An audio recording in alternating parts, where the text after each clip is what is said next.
Hey guys, welcome back. I'm Ginny and this is the big sew along, and as always I am really happy that you have taken some time to spend with me this week. I have a kind of exciting project for you, I think. But before we get to that, I wanted to just mention a couple of things. First and foremost, you guys, I had so many really lovely comments on the video last week. Thank you to everybody who commented. I really appreciated it. Some of you guys really cracked me up, and others just had really good advice. One of you suggested that Josie suggested that I wear my, what's it called, my Merchant & Mills flannel plaid dress shirt from last week over the Woolfork acetate slip dress that I made a couple of weeks ago. Her comment was, however, that that could also end up being a winter static vortex, which really cracked me up because, of course, it totally could. I did try those on together, and I thought they looked really cute. So I will try that. I had a lot of comments back and forth, like about half and half. Cut the Merchant & Mills shirt dress short or leave it as is. I have decided for the moment.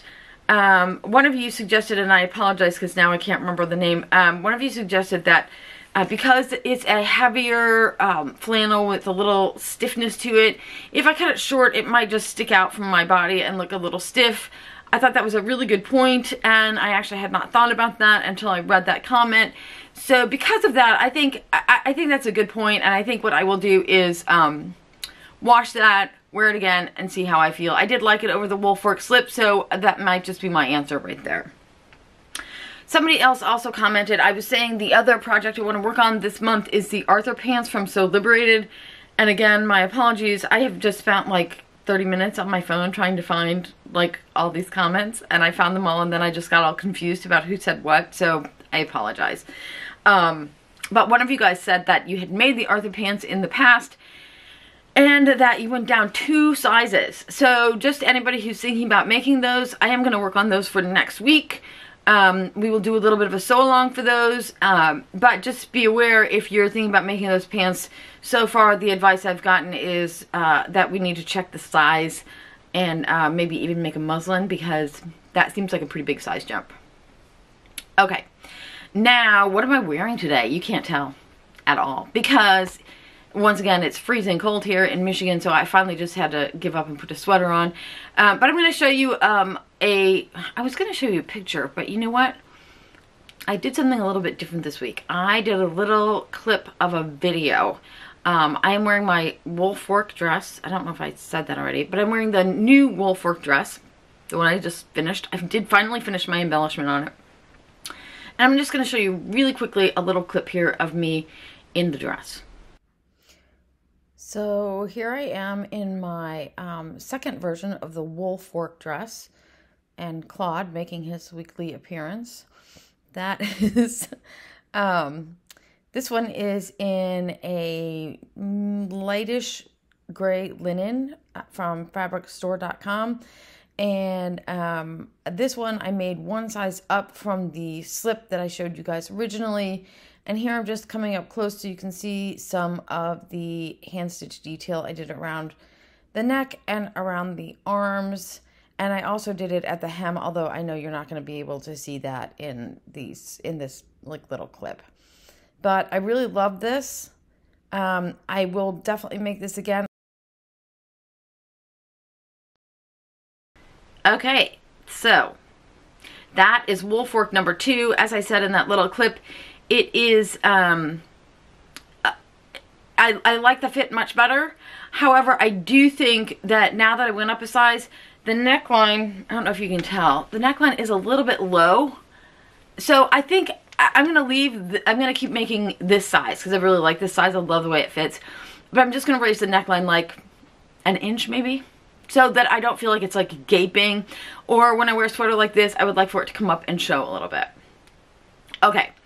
So, now what we're making this week is garment number 1 for January is what we would call here in the US, we would call it a jumper, but most of the rest of the world I think uses jumper to refer to a sweater, like a pullover sweater. So for lack of a better word, I'm going to call it a pinafore because I think that applies to most of the world. I think we all know what that is. Kind of an apron, but not really. So here's the thing. I have a little tutorial at the end to show you how to actually make the jumper. But I thought it might be helpful for you guys to see my process of how I went from my inspiration. Did I say what the inspiration was? The inspiration is this right here. The picture of a little jumper pinafore thing from Bluefish, who I am currently just like completely obsessed with. I wanted to make something similar to this. And instead of, like I said, instead of just diving into the tutorial and showing you how to make it, I thought it might be helpful for you guys to see like sort of my thought process and how I got from that inspiration to the final product. Just because I know sometimes people do things on YouTube or like on Instagram and stuff, and you see like an inspiration and then you see the final product and it seems like it might be really easy. When you don't see all the, like, the stuff that went into making that final product. So, yeah. So, I'm going to give you a quick little clip here of my thought process from inspiration to final product. This is my first attempt at the pinafore, and this is just a remake of an older dress that I wasn't wearing. What I don't like about this is the length, and it doesn't have pockets, which it definitely needs. I also just eyeballed size for the bibs and the armholes. This is my second version. This one, I used the Tina Givens Zelda slip as a bib portion, and you can see it's a little too small, and I don't like the length still. This is the third attempt. This time I used the Diane Ericson River Tunic. And I feel like I'm getting closer here, but still not 100%, especially because this fabric is disgusting.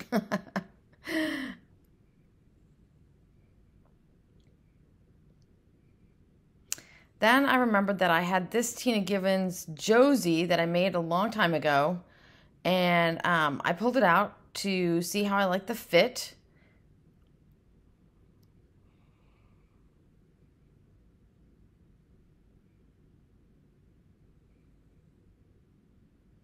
And then this one was a muslin that I used the Josie for. And you can see that I just cut off the back part of the bib.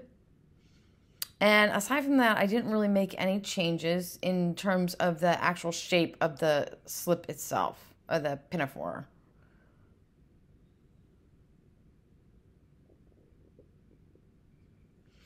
And then this was our final version.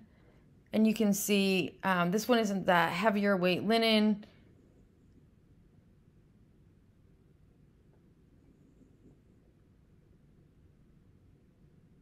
I can obviously tie this up a little bit higher in the back. And I added some appliques and a big pocket. And I'm really, really pleased with the way this one came out. Here, I'll just come up closer so you can see my applique. That was actually a piece of linen from marcytilton.com, those appliques. And that's just a picture of the back where the ties come through.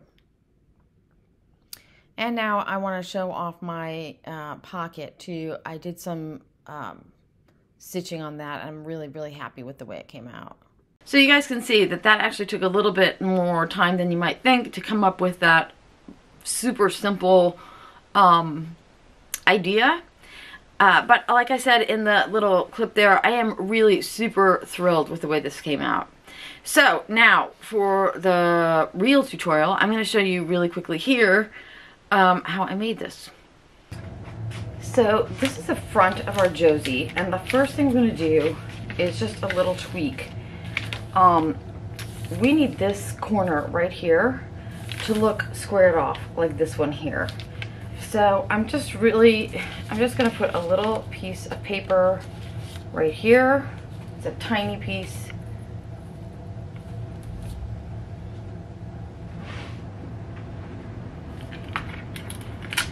And I'm going to tape it down. And then I'm going to measure this. It needs to be straight for 5/8 of an inch this way and 5/8 of an inch this way. So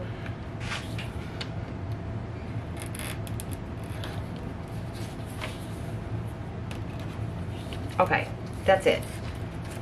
The next thing I want to do is this jumper has a pleat that goes right here. It's a 1-inch pleat right here. And I do not want that in this one, so I'm just going to open that out. And you can see that makes my armhole weird. So we really need to recut that armhole and make it even. The other thing I want to do is I want to narrow my bib by 1 inch. So I'm just going to measure over 1 inch from the edge, which is right here. And I'm going to draw a straight line, and that is just a straight line on this seam allowance right here, which is, yeah, it's 5/8 of an inch. Okay, so this is my seam allowance over here, the end of my side, my seam allowance here, and I need to go straight over to this corner right here. Now, I am just going to play with my curved ruler for a minute. I think that, and then straight, kind of curved like that over to there. Actually, I don't want that to curve down. I think maybe more like that is better. Okay, so that's going to be my new armhole curve. I'm going to just smooth that out a little bit. That looks pretty good. Now I'm just going to cut that out. Now the only other thing we're going to do to the front is down here at the bottom. I am going to measure up, let's say,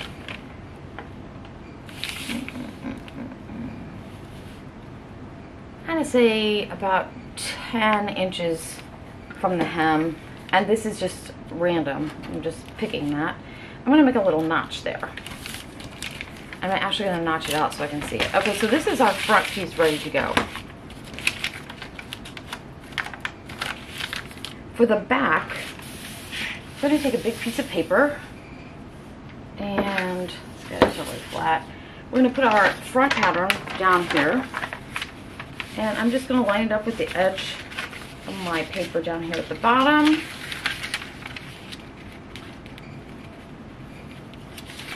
And also along the, what is the center front, and is now going to be the center back. And I'm going to trace this from the underarm, so from right here, and I make sure I get plenty of that underarm there. And I'm going to trace just all the way down like this. At the top here,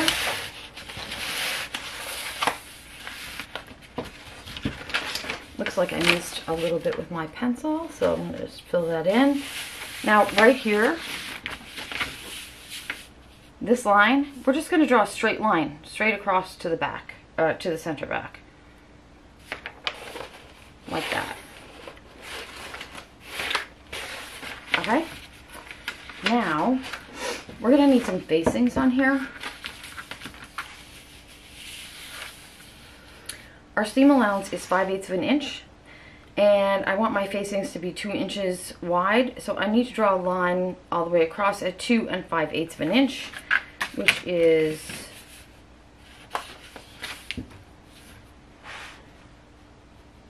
right here. And for the most part, it's a straight line.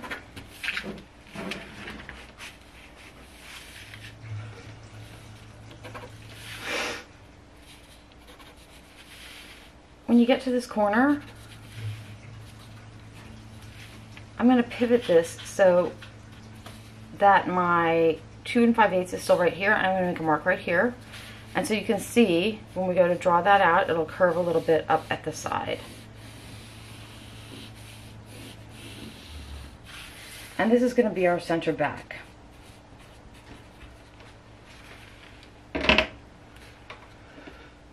Now I'm going to trace this out on another piece of paper so that I have it ready to go. I'm going to do the same thing on my front.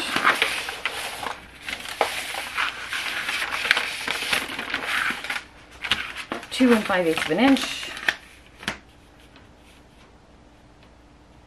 is right here, and that's straight all the way across. And then when I get over here, I don't need to bother about up here because it's going to stop there. So I'm going to put my 2 5/8 inch mark right on that curve, and I'm just going to follow it around the curve.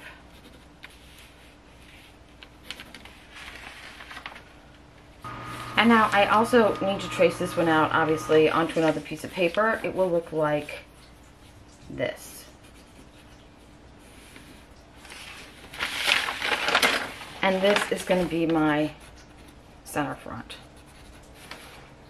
Okay guys, so this is what I've done so far. I have my apron sewn together just on the side seams, and I'm going to turn this inside out so you can see. I've sewn my side seams down to the notch, so down to here, and I've serged that off and pressed them. Now here, I hope you can see this, where we get to the notch, I have clipped into my seam, the part that's sewn, and I've clipped straight down to the point where I stop. So I have this little flap here, which is a parallel to the seam, and then I have it open here. I hope that makes sense. Alright, so now I'm going to turn this right side out, and we'll get back to that in a minute. The other thing I have done is I have interfaced my facing pieces, and I have sewn them together on the sides and pressed those open, and I have made 2 straps. I don't remember the size of the straps in the original Josie pattern. I wanted these to be narrower, so mine are finished. They're 1 inch wide, and I made them long enough to go over my shoulders and tie in the back. So the next thing we're going to do, we're going to go back to our apron, and on the front, the seam allowances on this are 5/8 of an inch. So I'm going to make a little mark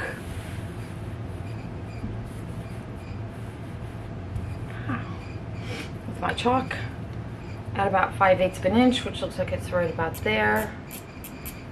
And then same thing on this side, right about there. And now I'm going to place my straps. My straps have one end that's finished and one end that is not finished. I'm placing the unfinished edge parallel to the top of my apron, and I'm putting the side of it right at that 5/8 mark. I'm going to pin that in place, and then I'm just going to baste those in. Okay, that is our straps basted in, and the next thing we're going to do is we're going to put our facing on. So we're just going to place this right sides together.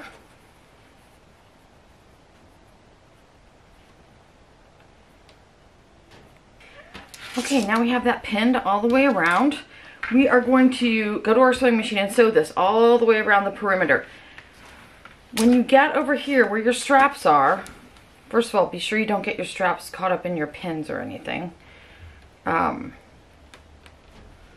When you come over here to the strap, your strap is right here at 5/8 of an inch. That's what your seam allowance is. So just be sure that you want to come right here to the side of your strap, but you don't want to catch your strap in your stitching. So just be careful of that when you come around this corner, and then again when you come around this corner over here, your strap is right here. So once you have that all sewn in, you're going to clip your corners, press it towards the back, and do your understitching as well, all the way around. So that's our facing pretty much done. Now I did say I was going to understitch the facing, but I have decided that I would rather, from the right side, just do a line of top stitching all around the top edge. So I'm going to do it that way. You don't need to do both because they both do the same thing. Top stitching and understitching are both going to prevent your facing from flipping out to the other side. The other thing I'm going to do is I'm going to go around from the wrong side. I'm going to stitch my facing down right along the edge of my serge line here. And I'm going to do that all the way around. So I should have 2 rows of stitching one up here at the edge, and then another one down here. If you don't want to do that, you don't have to. You can simply understitch it and be done. Okay, so this is our apron so far. The top, obviously. This is what we have. Now we're going to turn it over to the back.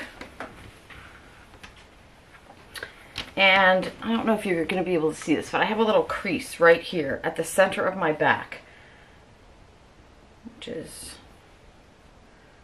right here. And you want to be sure this is right in the center and not crooked. Okay, now I'm going to take my ruler. I'm going to measure a ½ inch down from this top edge. And I want to measure 2 inches over to the right from my center. And I make a little mark right there. Then I measure 2 inches over to the left. I'm going to make a little mark right there. Now, I'm going to put buttonholes there. I want them to be 1 inch each. So I'm just going to mark 1 inch like that. And 1 inch on this side, like that. Now, you should have a ½ inch above your buttonhole and ½ inch below your buttonhole. You should have 2 inches between this buttonhole in the center and this buttonhole in the center. Now we're just going to go make those buttonholes. Okay, those are our buttonholes right there. And now we're just going to pull our straps down. This way, we're going to feed them through from the inside towards the outside. Like that. And like that. And then we're just going to tie them in a little knot. And obviously, once you get this on, you may need to adjust the strap length or whatever. So it looks like that. And the top part of our apron is finished. So the next thing we need to do is work on this hem. A couple of things. First of all, I am using a really deep hem. Mine's 3 inches. I could cut it off, but my fabric is pretty heavy, and so I think it hangs better if you have a deeper hem. The other thing is, I could serge this top edge off and just stitch it down. I chose not to do that because my serger thread doesn't really match. You can see here. And when you move, you're going to be able to see the inside of your hem a little bit. So I folded mine under, and we will just top stitch that down. But before we do, I just want you to see here on the sides where our slit is, you can see that the hem is wider than the dress. Easy enough to fix. We're just going to trim that right off. I'm going to put this so my dress is up and I can see what I'm doing. And I'm just going to trim it so it matches just exactly like that. And we're going to do that on all 4 of our slits. Now, in order to hem this, what we're going to do is we're going to fold this hem up to the front. Fold it right on our crease line there, just like that. And we're going to stitch this down with our 5/8 inch seam allowance. No pins. Right here.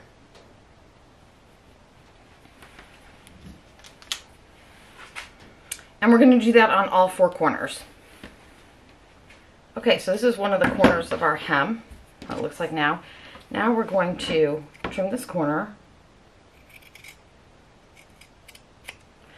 And we're going to flip this, we can trim all the corners. We're going to flip this to the inside. So it looks like this.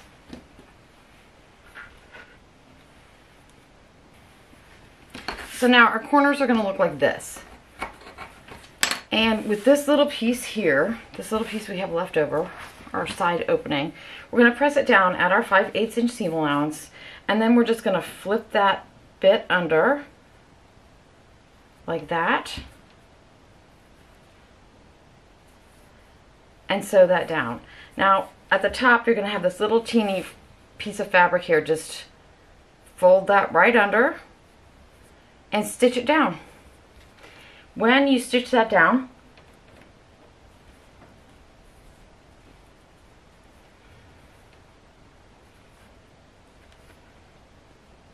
you're going to want to go right around your hem.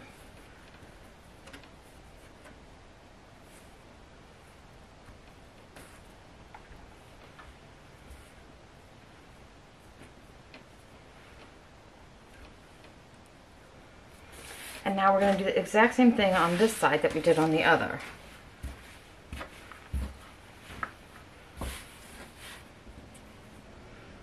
Fold that under at our 5/8 inch seam allowance, which is right there.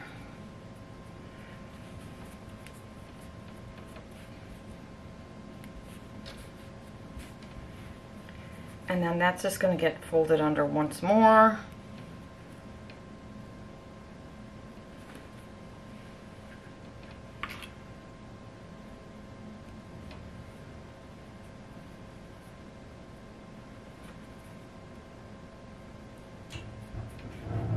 Tuck our little tail under like that.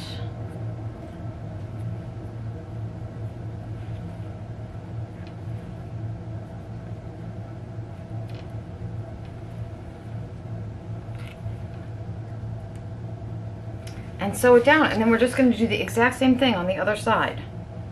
Alright guys, that is our Pinafore for this week. That is garment number one for January.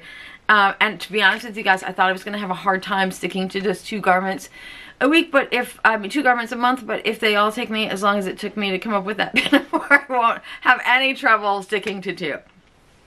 Okay, so, as I said earlier, next week we're going to be working on the Arthur pants from So Liberated, and until then, I think that's it for me. Happy sewing, everybody, and I will see you soon.